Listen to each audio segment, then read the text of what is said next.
Hello, welcome back to Navy Fodder. Today, Gaijin released some more news for the next upcoming update, and it is a new addition to the game. It is yet another Des Moines heavy cruiser for the United States Navy. They start the article with as always, a very lovely short video. On it, a fast-firing premium heavy cruiser. The USS Des Moines is available for pre-order as a special pack with Golden Eagles, premium days, and unique customization options. That is the description that Gaijin gives us in the article. But in this video, what we're going to do is we're going to talk about the pre-order stuff, and then we're going to talk about the premium vehicle. Right, so what do you get with the pack?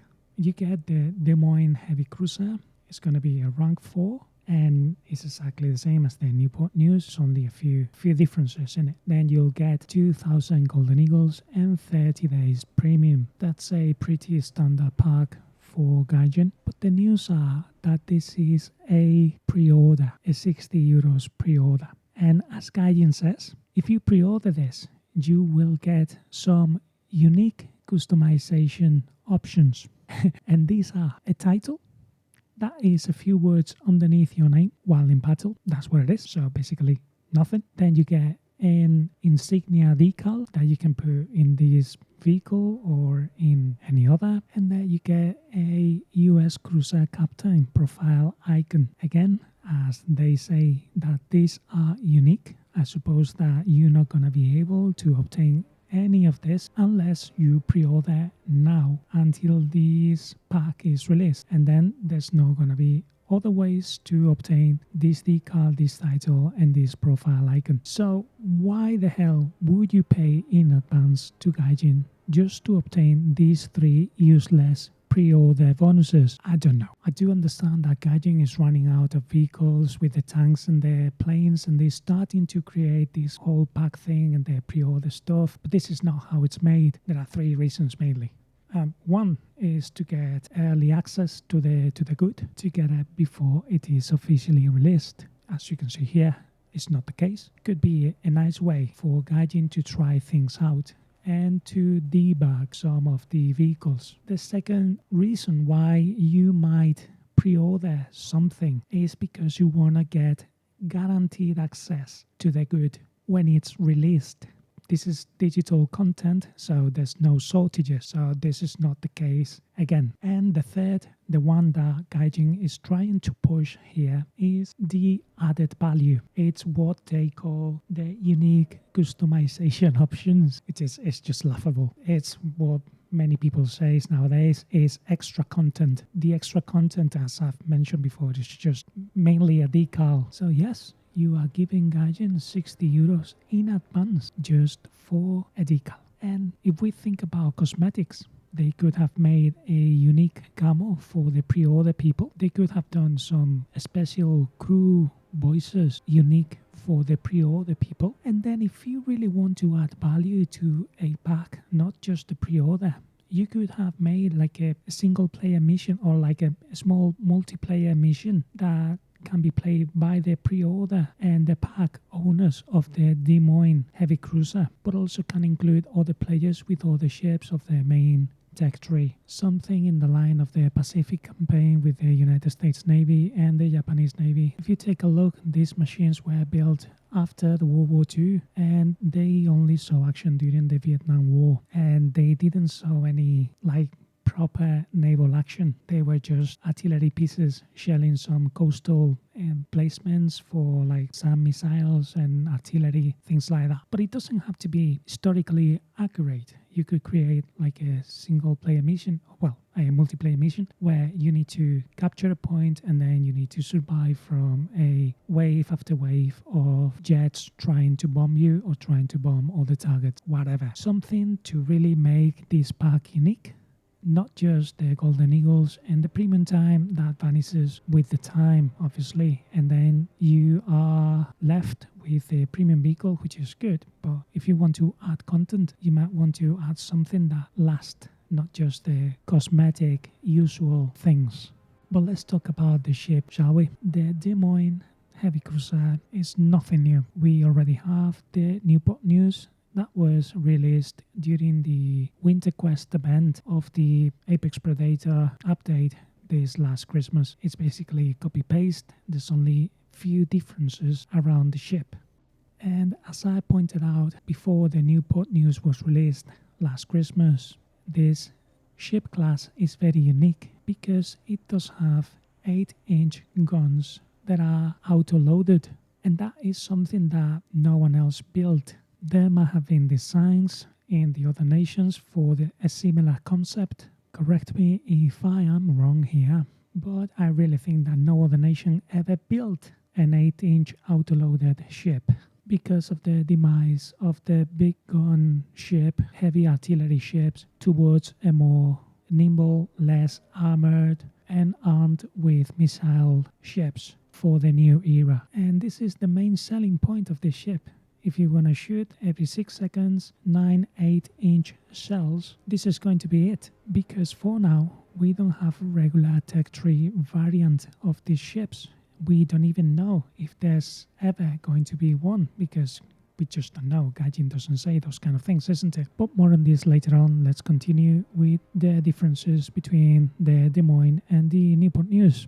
And if you've played that ship, you know that you have to do your anti-air by yourself, because there's only 4 3-inch guns in it, and there's no small caliber anti-air guns around the ship. So if there's an enemy aircraft incoming, you have to use your secondaries. You need to get the radar on it, and then put the HVT and try to down the aircraft before it gets too close, because you don't have much small caliber anti-air on the Newport News. But that is something that changes with Des Moines, as we are getting the version that was just after World War II, and it does have 24 3-inch guns scattered around the ship, and then you have another 24 20mm guns that are going to provide you that AAA, that automatic anti-air bubble that you are lacking with the Newport News. We don't have any other data to compare between the Des Moines and the Newport News, but we should assume that are going to be kind of similar. So the armor layout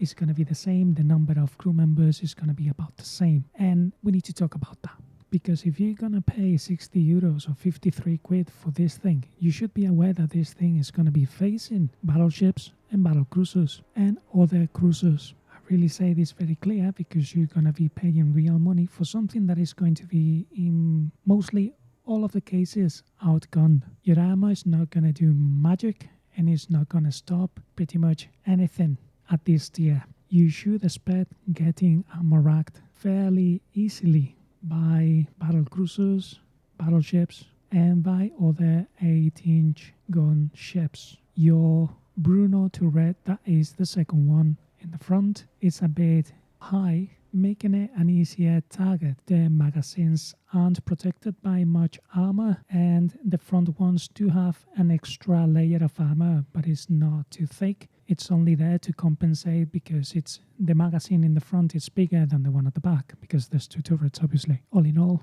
the turrets are well protected. They have a thick front plate of 200mm. The barbettes are decently armored as well, so they can withstand, smaller caliber guns and 8-inch guns and at long ranges, but they're not gonna withstand anything bigger than 11 inches or 12 inches. They're just gonna get melted. The Newport does have a belt of 152mm along the waterline and a little belt of 100mm below it in the turret area, protecting the magazines. The only good news is, I believe, that the shell room was modeled in the ship, and now it is not. I think it's been taken away, but correct me if I'm wrong. And it was modeled inside of the ammo elevator, which is protected by 160mm of armor. So it was kind of easy to penetrate and cause a small detonation. But as I said, the good news is that the shell room model is not there anymore. You can see the shells, but the module is being taken away, and thus it's gonna make these ships a little bit more survival. But we still have a not so very well protected magazine to worry about, and then you have ready to use ammo in every single secondary turret of this ship. And remember that the Des Moines is gonna have a whole lot of 3-inch guns and 20mm, and those also have ammunition. On the Newport News, all the ammunition is for the secondary guns is stored right behind the front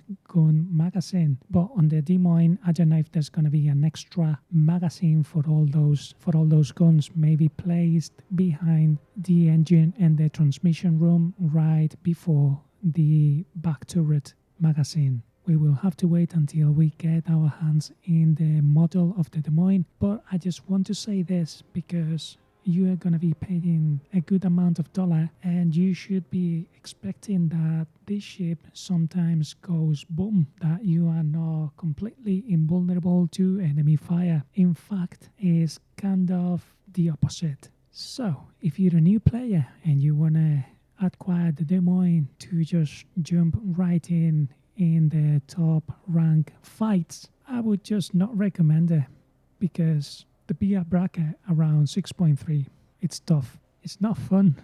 It's just farming bots. That's what it is. You are far better investing on premium destroyers and leveling up your crews than paying a lot of money on a ship like this to just be food at 6.3. If you already have your crews leveled and you have decent lineups around the 6.0 bracket and you want to go up to the 6.3, also because you missed the Newport News in the last winter event quest, and if you can splash all that money, go for it, because it's a much better vehicle than the Newport News, in my opinion, because it does have better anti-air coverage, and it's really fun to have an 8-inch autoloaded ship out there because it farms like a dream. Yeah, it's fun in that respect, and also unique. So if you don't have the Newport News and you are broke as anyone can be, just worry not, because that might be a surprise in the future. Because of all of the Des Moines class ships that were planned, there was only 3 that were actually built. We have 2 of those in game, the Newport News and the Des Moines, the lead ship. And there's also the Salem, and that might be what Gaijin is expecting to release as the regular Tech 3 variant of this class. When's that going to happen? Is that going to happen at all? We don't know, it's just speculation, but it might happen. I hope that you have a better idea of what to expect of the Des Moines premium ship that is going to be added in the near future in the game. And as always, give us a like and subscribe to the channel if you haven't done so already. Now go get your guns blazing, and I'll see you in the next one. Try.